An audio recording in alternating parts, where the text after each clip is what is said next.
Chers amis, chers spectateurs, mesdames, messieurs, j'ai le plaisir de représenter la chaîne Channel 9 Communication qui commence avec son programme Discussion diplomatique, en arabe Hiwar Diplomatie et en anglais Diplomatic Talks. C'est une chaîne YouTube internationale. Nous sommes une chaîne plurilingue, porteuse de dialogue et d'ouverture entre les peuples. Notre programme est une plateforme de communication qui vise à relier et faciliter la coopération entre des pairs pour rendre le monde plus humain. À la première émission de ce programme, j'ai le plaisir d'accueillir une personnalité ouverte, riche d'expériences humaines, ralliant une résonance artistique, notamment dans la sculpture, à une longue expérience scientifique, avec des réussites hors normes et une richesse sociale resplendissante. Docteur Nadi Hakim, je suis heureuse de commencer les discussions diplomatiques avec vous. Et pour que les spectateurs vous connaissent, vous êtes professeur chirurgien transplanteur du pancréas et des reins et chirurgien bariatrique qui est la chirurgie d'obésité. Vous avez fait la première greffe du pancréas à Londres en 1995 et vous étiez membre de l'équipe chirurgicale internationale qui a fait la première greffe réussie de la main en 1998 à Lyon. Vous êtes actuellement professeur de chirurgie de transplantation à Imperial College London et professeur de chirurgie générale à la Cleveland Clinic de Londres. Vous êtes également un sculpteur de renommée, reçu, décoré et honoré par plusieurs présidents et un homme bienveillant. Vous avez reçu plusieurs prix pour vos exploits, dont 5 titres académiques honoraires dans des universités internationales, parmi lesquelles figurent Harvard et Bascom Universities, avec 250 articles scientifiques et 24 livres publiés. Vous êtes actuellement président du American College of Surgeons, chapitre anglais, et ancien vice-président du Royal Society of Medicine et de la Croix-Rouge britannique. Vous êtes actuellement le vice-président de l'International Medical Sciences Academy. Dr Hakim, vous êtes le bienvenu dans notre programme. Merci beaucoup pour votre invitation. Nous commençons par votre parcours scientifique. Vous avez fait la première greffe du pancréas à Londres en 1995. Vous avez publié énormément sur ces sujets. 20 ans plus tard, moi-même et les spectateurs aimeront savoir où est devenue la science de cet exploit. J'avais effectivement fait la première transplantation du pancréas en Angleterre, donc à Londres, parce que j'avais fait des études aux États-Unis, à University of Minnesota, où j'ai appris comment faire la transplantation du pancréas. Le pancréas, c'est le producteur de l'insuline. Donc les gens qui sont diabétiques ont besoin d'insuline. Et comme ils ne produisent pas l'insuline, il faut transplanter le pancréas. Et j'ai appris à faire ça aux États-Unis. Je suis venu quand j'avais à peine 35 ans à Londres pour commencer la transplantation du pancréas à St. Mary's Hospital. St. Mary's Hospital, c'est l'hôpital où Alexander Fleming a découvert la pénicilline. Donc c'est un hôpital de renommée mondiale. Et effectivement, j'ai fait la transplantation du pancréas à Londres. Et c'était la première fois qu'on faisait un pancréas à Londres. Et ça a été un succès. Depuis, il y a eu 7 ou 8 centres en Angleterre qui ont copié ce que j'avais fait à Londres. Et c'est comme ça que j'ai pu progresser. C'est que ça m'a donné un peu la réputation de transplanteur donc un peu partout. C'est pour ça que j'ai été invité à faire des transplantations, non seulement en Angleterre, mais dans les autres pays. Vous fûtes membre de l'équipe chirurgicale qui a fait la première greffe de la main en 1998. La science a fait beaucoup de progrès dans ce domaine. J'ai l'impression que vous réanimez l'espoir chez les gens qui ont perdu leurs membres, qu'ils peuvent reprendre une vie normale. Que pensez-vous de cela? Donc, comme j'ai mentionné que j'ai fait la première transplantation du pancréas à Londres, on m'a donc invité à faire part de l'équipe qui a fait la première transplantation du bras à Lyon en 1998. Et la raison pour laquelle j'étais un des chirurgiens, il y en avait 8, j'ai été invité par le professeur Earl Owen et Max Dubernard, donc ce sont les 2 sommités mondiales de la transplantation, à faire partie de l'équipe. Et cette transplantation a eu lieu en 1998 à Lyon, et c'était une transplantation donc du bras, c'est le bras droit, de quelqu'un qui avait perdu sa main 14 ans plus tôt. Donc le membre venait d'un donneur cadavérique. Donc c'est un donneur qui est mort, donc, et on a pris les organes, y compris la main droite. Donc la transplantation a eu lieu, elle a été un succès mondial, puisque c'était la première fois qu'une transplantation de ce genre a eu lieu dans le monde. Et je me rappelle très bien, quand on a fini l'intervention, donc 3 jours plus tard, il y avait une conférence de presse où il y avait toutes les équipes de télé présentes pour poser toutes les questions qu'il y avait à poser concernant la première transplantation du bras. Depuis, il y en a eu au moins 60 ou 70 membres transplantés. Et effectivement, nous avons fait, donc la même équipe, en 2001, la transplantation de 2 bras chez quelqu'un qui avait perdu ses 2 mains. Et cette personne-là, jusqu'à présent, maintenant on est en 2024, ses membres sont toujours fonctionnels.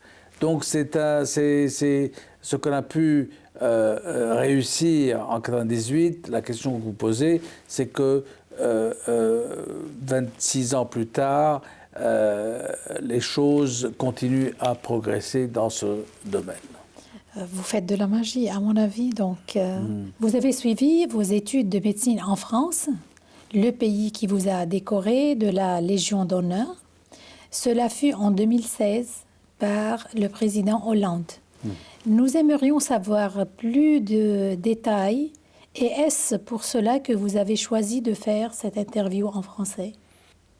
Nous sommes aujourd'hui dans la faculté de médecine, on est à René Descartes. Donc ça, c'est l'université où, en 76 ou 77, j'ai fait mes études de médecine. Donc j'avais 18 ans et je suis venu dans cet établissement, là où nous sommes aujourd'hui.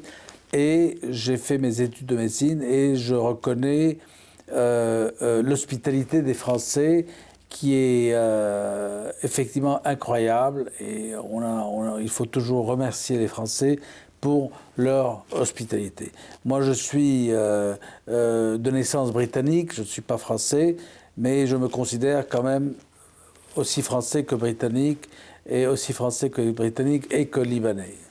Donc la raison pour laquelle l'interview aujourd'hui est faite en français, parce que quand on est en France, on parle français, à Rome, on parle italien, et en Angleterre, on parle l'anglais. C'est pour ça que je crois qu'il ne faut pas confondre toutes les langues. Et ça, c'est l'avantage de se concentrer sur une langue. Quand on est en France, il faut parler français. Et c'est pour ça que, par respect pour la France, je suis en train de faire l'interview en français. Donc la réponse à votre question, c'est que si nous étions en Italie, on aurait fait l'interview en italien. Et comme nous sommes en France, il faut la faire en français. Et pour votre décoration par le président Hollande? Pour ce qui est de la décoration, je crois, et la réponse que je vais vous donner va peut-être vous étonner, c'est que les décorations viennent parce qu'on travaille dur. On ne les demande pas. Et moi, j'étais très surpris qu'un jour, c'était en janvier 2016, je reçois une lettre de l'Élysée, du président, me disant « Vous avez été accordé donc la médaille de la Légion d'honneur, le chevalier de la Légion d'honneur, qui est pour un nom français quelque chose d'extraordinaire, parce que, vous savez, et j'en suis effectivement très fier. Les gens apprécient ce genre d'honneur. Et avant d'avoir obtenu la Légion d'honneur française, j'avais obtenu la Légion d'honneur libanaise. Et bien entendu, j'en suis aussi fier, mais c'était, je crois, 10 à 15 ans plus tôt. Et j'avais obtenu cet honneur libanais, l'ordre du Cèdre, parce que j'avais fait la transplantation du bras. La première transplantation... C'était sous la présidence Lahoud, je pense. Exactement, Lahoud. Et d'ailleurs, j'avais pris le patient qui a été transplanté du bras pour visiter le président Lahoud donc, au palais présidentiel. Donc c'est comme ça que donc la réponse à votre question, bien entendu, c'est bien d'être honoré, mais c'est parce qu'on travaille dur. C'est pas parce qu'il y a des gens qui payent pour être honorés, ça ne sert à rien. Et c'est ça la très belle chose en France, c'est que les gens se font honorer parce que c'est la méritocratie et non pas parce que les gens payent. Vous l'avez dit, vous êtes de naissance britannique, vous avez étudié en France, en Grande-Bretagne et aux États-Unis, et vous parlez 7 langues. Nous voyons bien l'originalité d'une personnalité cosmopolite. Vu cette caractéristique, sentez-vous que vous appartenez à un pays plus qu'à un autre, à une civilisation plus qu'à une autre?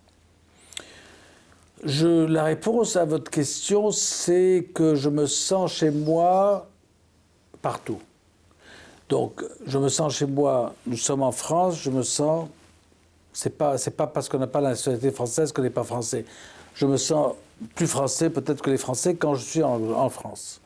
En Angleterre, c'est pareil. Quand je vais en Angleterre, je suis britannique. Je ne suis pas anglais, je suis britannique. Parce qu'il y a une différence entre être anglais et être britannique. Parce que les Britanniques peuvent être écossais, anglais, irlandais, et non comme moi, donc libanais d'origine. Je suis britannique d'origine libanaise. Donc, je me sens chez moi partout. Et comme je vous l'avais mentionné dans le temps, c'est que ma mère est d'origine maltaise. Oui. Et j'ai la nationalité maltaise. Et quand je vais à Malte, encore une fois, je parle maltais. Donc, parce que c'est mon pays qui est autant mon pays que l'Angleterre ou le Liban. Donc, la réponse, c'est qu'il faut se sentir chez soi partout. Donc, comme un citoyen du monde. Un citoyen du monde, c'est peut-être la définition qui est bonne, oui, effectivement. Oui. Nous savons que vous entretenez de bonnes relations avec certains pays d'Afrique subsaharienne, comme le Nigeria et le Ghana. Voudriez-vous développer aux spectateurs dans quel cadre vous faites cela? Ça fait presque 12 ans ou 13 ans que je vais au Nigeria pour faire des transplantations de reins. J'ai effectivement fait la première transplantation de rein à Abuja, qui est la capitale nigérienne. Et depuis, on a fait au moins 350 transplantations de reins, et avec un succès qui est étonnant quand on considère que la transplantation a lieu dans de très petits hôpitaux qui sont des maisons converties en hôpital. Et la même chose s'applique au Ghana, où je vais donc dans 2 semaines pour faire encore des transplantations de reins. Et il y a une possibilité qu'on fasse ça au Sénégal, qui est un pays francophone. Et dans les Caraïbes, il y a une petite île qui s'appelle Saint Kitts, où ils m'invitent à faire la transplantation de reins. Donc, quand on a la possibilité d'offrir la chirurgie à des gens qui sont moins, qui ne sont pas capables de venir en Angleterre ou en France pour se faire transplanter, pourquoi pas? C'est pour ça que je me sens très à l'aise de faire ces transplantations dans des pays sous-développés. Donc ça aide au développement aussi de ces pays, quoi. Absolument. Voilà. Nous passons maintenant à votre parcours de sculpteur. Après toute une vie professionnelle rayonnante dans la chirurgie, vous avez étudié les arts et vous êtes devenu sculpteur à 34 ans. En quoi la science vous a-t-elle aidé dans votre démarche artistique? Vous savez, comme j'ai fait mes études de médecine en France, j'ai appris quelque chose qui est une chose qui est très française. On appelle ça l'art de la chirurgie. Donc, je suis chirurgien et les Français considèrent la chirurgie comme de l'art. Moi, j'ai commencé à faire de la sculpture à l'âge de 34 ans. C'est quand je suis devenu consultant en chirurgie en Angleterre, j'ai voulu faire autre chose. Donc, j'ai pris des cours dans un college en Angleterre, un college d'art, et j'ai fait ça pendant plusieurs années, et j'ai même obtenu un PhD en art. Donc, j'ai 2 PhD, un qui est en médecine, en chirurgie, et un qui est en art. Donc, je crois que ça m'a permis de faire les choses comme il faut, donc de faire des têtes plutôt. Je suis un sculpteur de portraits, et ça m'a permis, en faisant plusieurs portraits, j'en ai fait peut-être 300, 350, j'ai arrêté de compter, de portraits, ça m'a ouvert les portes qui sont absolument impossibles à ouvrir sans la sculpture et sans avoir des choses à offrir dans des pays aussi loin que la Corée du Nord. Oui, parce que comme je sais que vous avez sculpté des personnages célèbres comme la défunte reine Elisabeth II, le président Poutine, le président Trump, le président Kim Jong-un, le pape François, le premier ministre indien Narendra Modi, la liste est très longue. À ce que je vois, la sculpture vous a permis d'ailleurs d'élan et de présence relationnelle internationale. Est-ce que c'était votre objectif de départ? Non, pas du tout. L'objectif n'a jamais été d'avoir accès à qui que ce soit, mais en faisant les choses, ça m'a ouvert les portes. J'ai remarqué qu'effectivement, quand je fais la tête d'une certaine personne qui est connue, ça ouvre les portes. Je vous donne un exemple. Par exemple, c'est pas tout le monde qui a la possibilité d'aller voir le pape. Mais quand on va voir le pape avec une sculpture de sa tête, il est hébété comme tout humain et il apprécie les choses. Effectivement, j'avais été au Vatican avec ma femme et mes enfants pour offrir le buste du pape François au Vatican. Donc ça ouvre les portes, mais ça ne vient pas tout seul, il faut quand même travailler. Il faut faire les choses comme il faut être perfectionniste, parce qu'on peut faire une sculpture qui n'a rien à voir avec la personne, qui ne ressemble pas à la personne, ça ne marche pas. Il faut faire les choses comme il faut, et je suis autant perfectionniste en chirurgie qu'en sculpture, et j'aime faire les choses de façon parfaite. D'accord, et ça ouvre aussi à tout un monde de diplomatie publique. Et vous avez même une sculpture à l'Élysée du président Macron. Voilà, effectivement, faire la sculpture du président Macron qui est à l'Élysée. Et j'ai un souvenir extraordinaire d'une photo de mon buste avec le président Macron, avec une dédicace où il me dit en hommage sincère et signé par Emmanuel Macron. Donc c'est quelque chose, quand on se sent apprécié, c'est une chose qui n'a pas de prix. Donc c'est beaucoup plus important d'être apprécié que de se faire payer quoi que ce soit. En plus de la sculpture, vous jouez de la clarinette et vous l'avez appris au Liban. Voulez-vous nous parler de cette époque et de son impact sur votre personnalité? Oui, quand j'étais enfant, à l'âge de 11 ans, 12 ans, on avait tous appris à jouer au piano, mais j'ai voulu changer d'instrument parce que mon frère, qui est plus âgé que moi, Naji Hakim, qui est très fameux dans donc la musique d'orgue, il était en train de jouer au piano toute la journée, donc le piano n'existait plus pour nous, les autres, qui étaient moins bons.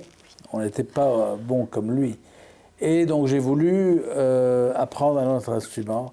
Et d'ailleurs, c'est mon frère qui m'a suggéré d'apprendre la clarinette. Et j'ai appris la clarinette au Conservatoire national de Beyrouth, et pendant 4, 5, 6 ans, je ne me rappelle plus. Et j'ai atteint un niveau qui était convenable. Et quand je suis venu en France à l'âge de 17 ans, 17-18 ans, et j'ai continué à apprendre donc, la musique à l'école normale de musique de Paris. Et je joue depuis, et je continue à jouer jusqu'à de nos jours, puisque je joue tous les jours quand je rentre chez moi. Si ce n'est que peut-être un quart d'heure, mais je joue quand même. Entre amis, entre les médecins, vous jouez aussi? Oui, on me demande de jouer. Là, j'ai donné un concert il n'y a pas très longtemps à Londres. Là, je vais donner un concert en Italie fin mars avec l'Orchestre national en solo. Et j'ai un autre concert à donner à Londres en mai. Donc, je profite de ce que j'ai appris et il faut que je rappelle un peu tout le monde, c'est que c'est grâce à mes parents qui m'ont appris, qui ont investi de l'argent pour enseigner la clarinette et la musique et le piano. Donc ce sont des choses que je n'oublie pas et c'est grâce à mes parents que j'ai pu apprendre la musique et jouer jusqu'à présent sur la clarinette que mon père m'a offert il y a plus de 60 ans. Professeur Hakim, notre époque, elle est connue par le professionnalisme spécialisé. On trouve de moins en moins de personnes avec des connaissances globales et qui prolifèrent d'un héritage humain et d'une ouverture globale. Y a-t-il un personnage emblématique qui vous a inspiré pour que vous faites attention à toutes ces choses en même temps, à la médecine, à la sculpture, à la musique, à être bienveillant? Mais il n'y a pas une seule personne. Le seul moyen de progresser, c'est de lire. Il faut lire beaucoup. Et je n'ai pas tellement le temps de lire, mais j'ai le temps d'écouter les livres lus par quelqu'un d'autre, sur le Audible. Et là, tous les jours, j'écoute des livres à n'en plus finir. Et ce sont ces personnes, chacun des stars des livres que j'écoute, me donne des idées pour progresser comme il faut. Et c'est pour ça que j'invite tous les spectateurs, surtout les jeunes, à lire beaucoup, parce que c'est le seul moyen de connaître un peu ce que l'avenir nous donne en se relatant au passé. Oui. Par exemple, là, je suis en train de finir un livre sur Napoléon. Oui. C'est un livre qui prend 30 heures d'écoute Mais il faut avoir le courage, avoir le temps et le stimulus pour écouter tous les jours. Et c'est ce que je fais tous les jours. Donc j'écoute. Et la réponse à votre question, c'est qu'il n'y a pas une personne ou deux, il y a plusieurs personnes.